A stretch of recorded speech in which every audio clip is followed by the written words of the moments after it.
Olha o que Faz ele vai favor pra fazer. mim aí, Pegadinha eu vou pôr meu carro inédita, ali hein? da baixo. Você não viu uma mulher de cabelo preto andando aí, não? É a minha esposa, ela tava ali, acho que ela foi pegar água lá. Faz um favor pra mim, ó.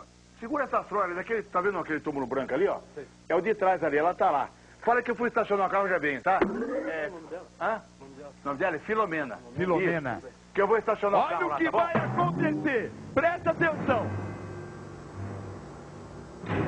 Olha agora, olha agora. Ele foi entregar pra Filomena. A Filomena. O que foi, meu filho? A minha mulher tá ali, tá vendo aquele túmulo branco lá? Só entrega essa flor pra mim, por favor. Lá, fala pra ela que eu fui estacionar o carro, tá? Beleza. Obrigado aí, meu grande. Olha lá, lá vai ele, lá vai ele, lá vai ele, lá vai ele. Vai entregar pra Filomena, vai entregar pra Filomena. Entrega pra Filomena. A Filomena. Só entregar, você entrega pra ele e vai embora. Obrigado. Vamos rir, vamos rir. Lá vai ele, lá vai ele, lá vai ele. Lá vai ele, lá vai ele. Lá vai ele, lá vai ele, lá vai ele.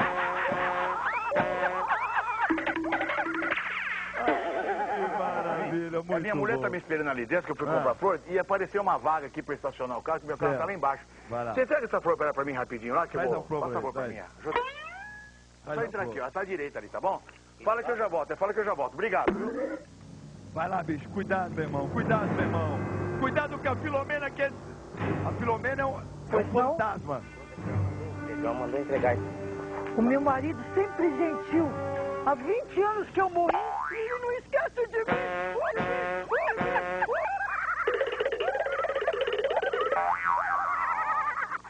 Faz um favor pra mim aí, ó.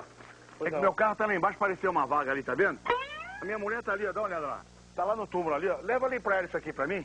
Fala que eu já vim, leva essas flores lá. É. Fala, ó, o Pedrão já vem, foi estacionar o carro. Lá vai, Obrigado, lá viu? vai, lá vai.